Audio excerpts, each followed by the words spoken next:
My name is Jesse DiGirolamo. I'm the Ford department manager. Day to day around here, we do programming of all the orders for Ford, for the My Ford Touch Sync 3 orders.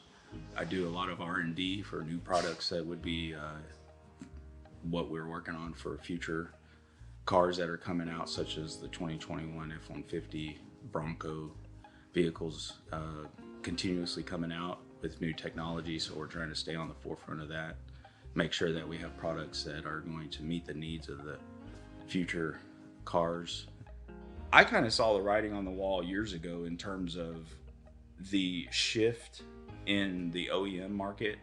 They were becoming more and more integrated.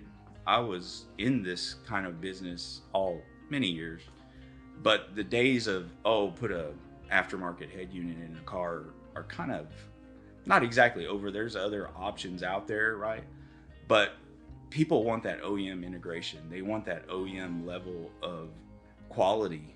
No one can deny that when you get in a car and you can tell everything's supposed to be there, that it's a better feeling than knowing that it wasn't. So when we offer that 8-inch upgrade and everything just drops in and everything works the way it's supposed to, that's a much better satisfying feeling than having to settle for something that doesn't integrate as well. Budget can be a little higher on the OEM parts, I understand, but when you go aftermarket, it's honestly not that big of a compromise in price, because after you buy, let's say you buy a radio that's $400 or $500 and it's got the screen or whatever, and then you have to consider the integration part. Sometimes those are $200-$300 on their own, and those are all required because, for example, just GM, for example, you pull an HMI module out of a GM, the truck won't start, right? So you're getting to that point where the integration is so much that you're getting to the point where your car won't start. The other thing is if you go an aftermarket route, the common dealer situation, if you take your car in and they see anything aftermarket, they immediately just go, oh, it's that. And sometimes it could be, I've seen cars completely not start due to an integration module not working. Obviously it's not something they intentionally do, but it can happen because you're introducing something that's trying to simulate something. So like these modules that you add, they're trying to simulate and integrate as the OEM radio would, and duplicate those CAN signals and those CAN bus commands and things like that. And they do a good job, but at the end of the day, they're not OEM. They're not communicating in the same way that an OEM would, because the OEM was designed to work with that vehicle. And that's why when you go aftermarket sometimes, and you have to actually, like, even to do something as simple as an inspection on the vehicle, anytime you plug into the OBD port, some of those you actually had to unplug the module from the car before you could even plug into the OBD module, because the diagnostic tool wouldn't even read the car with that module plugged in. So, and that may be a thing, past, it's been a few years for me, but I do know that was an issue on some of the older ones. And so I don't know if that's changed or not, but those are all things that you have to consider when you're doing this to your car. These are expensive vehicles. The F-150 is like $50,000 now base price. So are you going to sit there and trust that level of integration, or are you going to trust the OEM level of integration? Because the other benefit of doing the OEM integration is, again, that perception is reality mentality of the dealership. But perception is they see aftermarket, they see problem.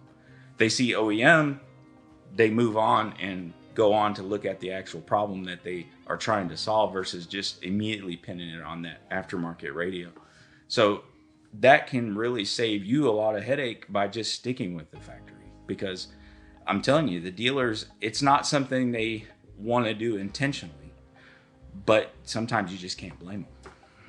Maintaining your voice commands, maintaining your HVAC, maintaining your camera quality, things like that are all important, and that's what makes it better. But going into the future, it's just going to become more integrated. Everything's going to be more built in. Like, these radios are essentially a part of the car now, and when you pull them out, like on Ford, there's actually features in the radio now to adjust for wipers and your brake advance or your warning collision advance and lane keep and sensitivity of all those things. So that integration is becoming extremely common. So 5 or 10 years from now, it's going to be almost impossible to go another route other than factory. What goes into figuring out an upgrade is our first priority is always to make sure that it's a plug and play scenario to where you're not really having to modify anything in the vehicle. So that's always our main objective. Second objective is to make sure it's something that can be done at home in a weekend or in a few hours. That's always something that's important to us when we're considering what upgrades to offer.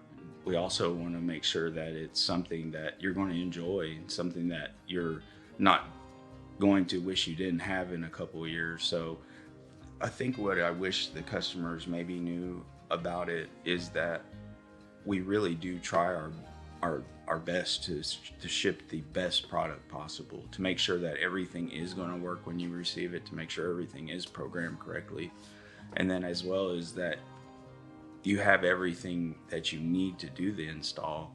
And also know that we've done as much research as possible to make sure that that's all done. What do you think is your favorite thing about coming to work? Oh, the favorite thing is because I get to do what I would be doing anyways. The best part about it is the fact that Doug thrives for this stuff. So when I call him with a new idea, he's just like, yeah, work it, get it done, whatever you need, make the calls, order the parts. And that's probably the single most exciting thing, because I have so many wild ideas and upgrades that I think about at night. And it can even bleed over from Ford sometimes. And he's always all ears about it because he's just so excited about all the potential upgrades and potential things we can do. And he's not closed-minded in the sense that, no, we need to stick to this or stick to that. So the fact that I can just call Doug at any time or text him and say, hey, I'm thinking of this. And he goes, yeah, man, that sounds good. That's exciting. It's just like the F-150 we're working on. We bought a brand new 2021 F-150 and all I've been doing is working on upgrades. And that's exciting because you got a brand new truck and you get to figure out all the newest technologies that are just being released and verify that they're all going to work and that, you can make sure they're all easily installed, and nothing's off the table. Even if it's something at the end of the day that doesn't work out, is something that we can offer as a complete product, it's still that we tried it. That we didn't just say, oh, we can't do it because of X, Y, and Z. We gave it a shot. We looked at it. We took a look at it. And that's the thing you have to consider in doing an upgrade is it something that when the customer gets it, that they can do without too much hassle, without having to tear their whole truck apart or their whole car apart? Is it something that's not $10,000?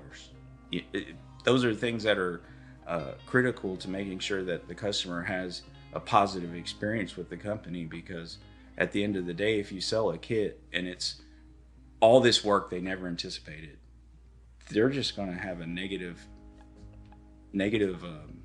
feeling, and they're going to want to return it, and they're not going to want to deal with you again. And that's probably why we try to avoid just offering anything and everything, but we do explore anything and everything. Those are the things that when you come to work here that make you want to be here, because think about if you could do anything in the world. Like if you're at home and you're like, I wish I could do this today, and you found a job where that boss was like, you can do that today, every day, just that's what you do. That's what we do here. We constantly coming up with new things for cars. I mean, how do you beat that, right? It's like, cool car, work on it, figure out upgrades. Yeah, I mean, who wouldn't be in on that, right? Like, I mean, that's silly.